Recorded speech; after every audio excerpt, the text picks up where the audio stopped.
अस्सलामु अलैकुम वरहमतुल्लाहि वबरकातुह। दोस्तों, मरने से कुछ मिनट पहले मुर्दा कुछ ऐसी बात अपने घर वालों से कहता है जिसे घर वाले नहीं सुन पाते हैं।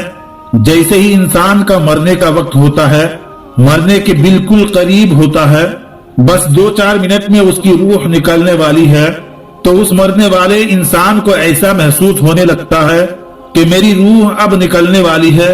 मरने वाले की रूह जब निकाली जाती है तो सबसे पहले पैरों की जरिए खींची जाती है। हजरत मलकुल मौत उसके सीने पर हाथ रखते हैं और सबसे पहले उसकी रूह उसके पैरों से खींचना शुरू करते हैं। और जब उसकी रूह खींची जाती है तो उसे ये महसूस होने लगता है कि मेरी रूह पैरों के अंदर से निकल रही है और मेरे पैर बेजान होना शुरू हो गए हैं। तो अब वो अपने घर वालों से कुछ कहना चाह रहा है, लेकिन उसकी जुबान को बंद कर दिया गया, जुबान पर ताला लगा दिया गया। अब उसकी जुबान उसकी नहीं रही। अब वो कुछ कहना चाह रहा है मगर बोलने की ताकत जुबान से छीन ली गई है। वो देख रहा है मगर आंखें एक जगह पर ठहर गई है।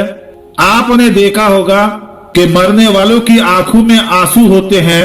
वो इस वजह से होते हैं कि वो कुछ कहना चाहते हैं मगर कह नहीं पाते हैं।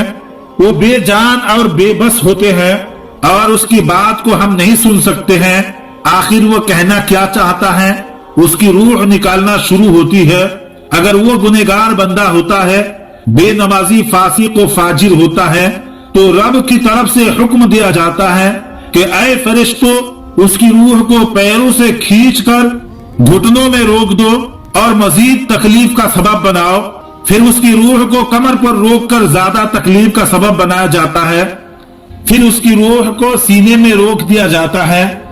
रसूल खुदा सल्लल्लाहु ताला अलैहि वसल्लम ने इरशाद फरमाया कि मरने से 2-3 मिनट पहले मुर्दे को ऐसी शिद्दत की प्यास लगती है कि अगर उसको समंदर भी पिला दो तो भी उसकी प्यास नहीं बुझेगी। हजरत ईसा अलैहिस्सलाम अपनी माँ की वफात के बाद उनकी कब्र पर गए और आपने अपनी वालिदा हजरत बीबी मरियम से मुखातब होते हुए कहा, प्यारे अम्मी जान, मैं अल्लाह की हुक्म से मुर्दों को जिंदा करता हूँ। अगर आप हुक्म दे तो मैं अल्लाह से आपकी जिंदगी मांगू। तो हजरत बीबी मरियम ने फरमाया, दुनिया और उसकी जिंदगी बहुत खूबसूरत है मगर मैं मौत की तकलीफ दोबारा देख नहीं सकती। अल्लाहु अकबर।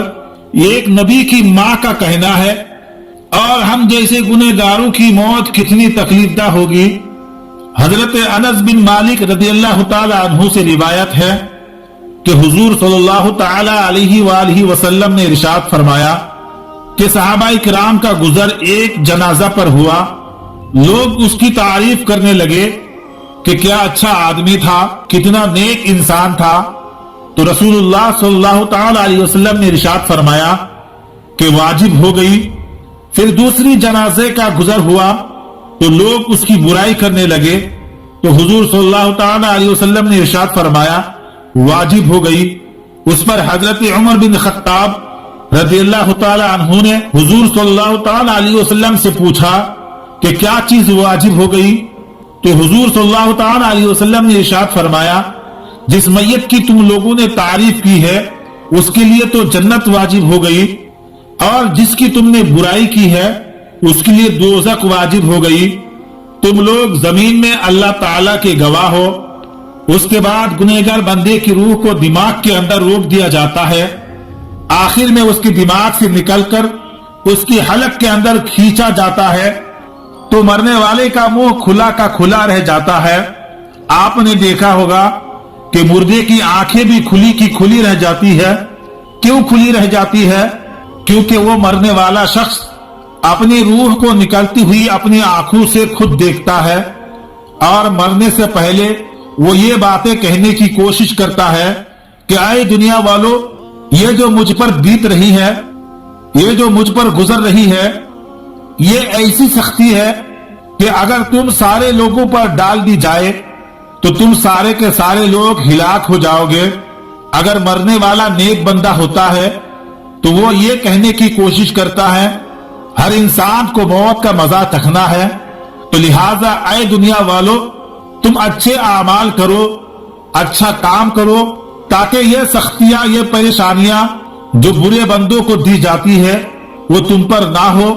फिर जो बुरा शख्स होता है, बुरा बंदा होता है, वो अपने घर वालों से, अपनी औलादों से अपने बारे में बताने की कोशिश करता है, ऐ मेरे घर वालों, ऐ मेरी औलादों, सुनो, ये तकलीफ जो मुझ पर बीत रही है ये गुनाहों का नतीजा है, क्योंकि उसे पता चल जाता है, फरिश्तों रूह निकालने से पहले उसको आगाह कर देता है, तूने अल्लाह और उसके रसूल सल्लल्लाहु ताला अलैहि वसल्लम की नाफरमानी करके जिंदगी गुजारी थी, इसलिए तुमको शदीद तकलीफ देने का मेरा इरादा है और तुम्हें खतरनाक तकलीफ होगी।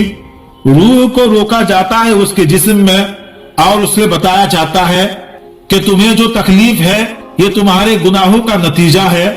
इसलिए वो कहने की कोशिश करता है कि जिस दलदल में मैं फंसा हुआ हूं, ऐ मेरे घर वालों, ऐ मेरी औलादों, तुम अल्लाह ताला को नाराज करने वाला कोई काम ना करना। लेकिन अफसोस, उस मरने वाले शख्स की बात को हम और आप नहीं सुन सकते हैं, तो फिर हम उस जिंदगी की खातिर जो खत्म होने वाली है अपने खुदा को नाराज क्यों करे, अल्लाह ताला को भुलाकर क्यों जिंदगी गुजर बसर करे। वही घर वाले जिनकी खातिर हम झूठ बोलकर, मक्कारी करके, फरेब करके उनके पेट भरते हैं और अल्लाह ताला को नाराज करते हैं, वही घर वाले मरने के बाद जाकर उस अंधेरी कब्र में रखकर चले आएंगे। कोई भी नहीं जाएगा साथ में, ना औलाद जाएगी, ना बीवी बच्चे जाएंगे, ना रिश्तेदार जाएंगे और ना ही कोई दोस्तों अहबाब जाएंगे।